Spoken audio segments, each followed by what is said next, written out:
नमस्कार, आप देख रहे हैं वॉइस ऑफ डेमोक्रेसी 24 और मैं हूं भारती। इस वक्त मैं मौजूद हूं बादली कॉन्स्टिट्यूएंसी का गांव है डावला और आज मेरे साथ इस समय मौजूद हैं गांव डावला से सरपंच पद के उम्मीदवार हैं वीरेंद्र उर्फ सांडा। आज हम उनसे बातचीत करेंगे कि क्या उनका राजनीतिक उद्देश्य है और वो किस तरह से गांव के लिए काम करेंगे। अगर गांव ने आशीर्वाद देता तो किस तरह से काम करने में अपनी भागीदारी दिखाएंगे। इन्हीं बातों को लेकर मैं चर्चा को आगे बढ़ाता हूं। सर नमस्कार। नमस्कार जी। वीरेंद्र भाई, जो आपका उद्देश्य है राजनीति में आने का, सबसे पहले वो बताइए। मानव सेवा और समाज सेवा ही हमारा उद्देश्य है जी। जिस तरह से कि गांव के लिए सरपंच महत्वपूर्ण भूमिका निभाता है उसके गांव के विकास के लिए और काम करने के लिए, आप क्या मानते हैं? भाई, विकास गांव में होना बहुत ज़रूरी होता है जी। और एक तो गंदे पानी का हमारे जो तालाब हैं, पशु बीमार होते हैं जी। उनमें गंदे पानी जाता है तो पशुओं को बहुत बीमारी लग जाती हैं। जी। उनको रोकने के लिए हमने गांव से बाहर उसको पानी को एक नाला लगता है उसमें गिरने का हमारा प्लान है। जी। और गांव के आदमी अगर आशीर्वाद देंगे तो उस प्लान को सक्सेस करेंगे। जी। और गांव में लाइट है, स्ट्रीट लाइट हैं, भाई चोरियां होती हैं उनको रोकने के लिए भी हम लाइट का प्रबंध कर रहे हैं। मैं तो पहले ही कर रहा हूं। अगर ये ऐसी सुविधा विकास का काम जितने भी हैं, गली हैं और स्कूल का जो ग्राउंड है उसमें खेलने का ट्रैक है और बैठने का है, लाइट का है, ये एक पार्कों का है, वो भी गांव में होना चाहिए। विकास ज़रूरी है जी। स्वास्थ्य को लेकर आपकी क्या भूमिका रहेगी? देखो जी, उप स्वास्थ्य केंद्र हमारे गांव में बहुत ज़रूरी है जी। बूढ़े भी हैं, बच्चे भी हैं और पशुओं के लिए अस्पताल भी बहुत ज़रूरी है। और हम चाहेंगे कि सभी का सहयोग से शायद ये काम अगर आशीर्वाद रहा तो हम ज़रूर करेंगे इस काम को और सभी सुविधा यहाँ गांव में मिले जी। और जी इनके बच्चों के और बूढ़े को ही ज़्यादा दिक्कत होती है जी। और पशु हम दूसरे गांव में ले जाते हैं या फिर यहाँ पशु अस्पताल होगा तो यहाँ इलाज अच्छा कि ये सारा काम विकास के यहीं अपने गांव में बढ़िया तरीके से किया जाए जी। जिस तरह से सरकार है वो सरकारी स्कूल उनको अपग्रेड की बजाय कहीं ना कहीं बंद किए जा रहे हैं। अगर आपको गांव आशीर्वाद देता तो उनकी तरफ आपका क्या रुझान रहेगा?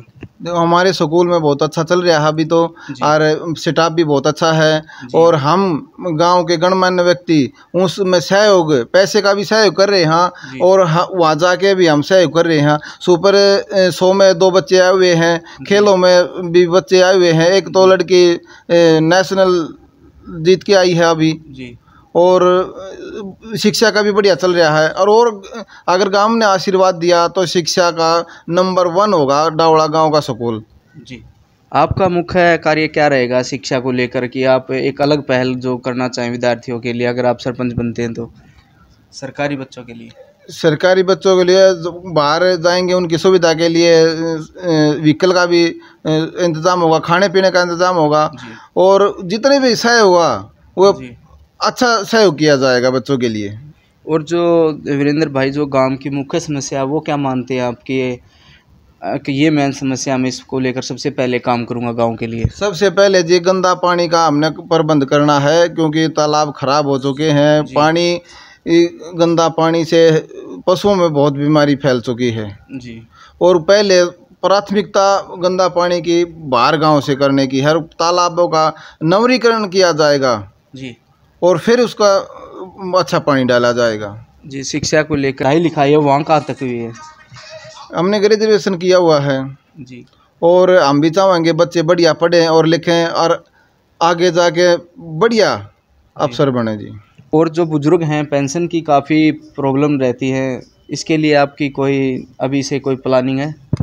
बुजुर्गों की जी जो 80 साल से ऊपर हैं, समर्थ हैं बैंक में जाने के लिए, हमारी कोशिश रहेगी कि उनको घर ही पेंशन दिवाई जाए ना तो फिर व्हीकल का प्रबंध किया जाएगा, वहाँ से ले जाके उसको पेंशन दिवा के और उनको घर छोड़ा जाएगा। ऐसा काम हम कोशिश करेंगे पूरी जी।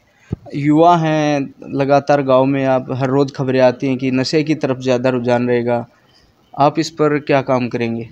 युवाओं के लिए व्यायामशाला और अखाड़ा का प्रबंध कराएंगे जी, और जिम का प्रबंध कराएंगे। और उसमें जी जो युवा नशा की तरफ जा रहे हैं उनको वैसे समझाया जाएगा, भाई इसको, इस चीज़ को छोड़ो और इस चीज़ को अपनाओ, आगे जाके अपना भविष्य देखो और अपने माँ बाप को देखो, उसको उस तरफ से हटा के अच्छा नागरिक बनाने की कोशिश की जाएगी जी। और जिस तरह से साथ साथ जिला परिषद के चुनाव भी हैं, तो आपको क्या लगता है कि कौन है अब की बार जो यहाँ से हमारे इसमें जिला परिषद 9 वार्ड में हसनपुर से संदीप जी हैं, बहुत अच्छे हैं जी, एक कार्यकर्ता भी हैं, सामाजिक आदमी हैं जी, समझे हैं जी बहुत अच्छी तरह जी, और वो योग्य उम्मीदवार हैं आज जी। चैनल के माध्यम से आप क्या गांव के लिए संदेश और युवाओं के लिए क्या संदेश देना चाहेंगे? देखो जी, हम अगर गांव का आशीर्वाद रहा तो इस जो कार्य हम करेंगे वो ऐसे कार्य करेंगे जो गांव हमें आभारी रहूँगा मैं ज़िंदगी भर जी। और वो कार्य जो जितने भी मैंने गिनाए हैं उनको पूरा करने की बहुत दिल तय कोशिश रहेगी कि सरकार से भी जाएंगे, हर जगह जाएंगे, उनको पूरा करने की बहुत कोशिश करेंगे और करके दिखाएंगे जी। और गांव का सहयोग रहेगा तो ज़रूर कराएंगे जी। युवाओं का सहयोग। तो हमारे चैनल के माध्यम से आप गाँव वासियों के लिए आपका संदेश? देखो जी, ग्राम वासियों के हाथ जोड़ के नमस्कार जी। और ग्राम वासी जो भी मुझे आशीर्वाद देंगे जी, तो मैं उसको 100% उसको पूरा करने की बहुत कोशिश करूँगा और करके दिखाऊंगा जी। तो ये थे मेरे साथ ग्राम पंचायत डावला के सरपंच पद के उम्मीदवार हैं वीरेंद्र उर्फ सांडा, जिन्होंने बताया कि बुज़ुर्गों के लिए जो चुनाव के समय उनको गाड़ियों में लेके आया जाता है लेकिन बाद में उनको पूछा तक नहीं जाता, उसके लिए एक अलग से पहल की जाएगी कि जो पेंशन और जो वृद्ध हैं ज़्यादा जो पेंशन तक नहीं ले पाते, स्वास्थ्य मेडिकल तक नहीं जाते, उनके लिए व्हीकल की सुविधा मुहैया कराई जाएगी। खिलाड़ियों के लिए जो सरकार कोटे से ग्रांट आती हैं उनको जिम वगैरह का सामान समय पर दिया जाएगा। मेन समस्या गांव की आई है कि जो पानी की निकासी है, गंदे पानी की निकासी, उसको कहीं ना कहीं से एडजस्ट करके पानी को बाहर निकाला जाएगा जिससे कि गाँव में गंदगी है वो ना फैले। और जो स्वास्थ्य की सेवाएँ हैं उन पर भी नियंत्रण काम किया जाएगा। और एक पढ़े लिखे इंसान हैं, अच्छे ग्रेजुएट हैं, एक उम्मीदवार, इस तरह के उम्मीदवार अगर पंचायतों में होंगे तो मैं मानता हूं कि शीघ्र ही जो हरियाणा की है वो तस्वीर बदल सकती है।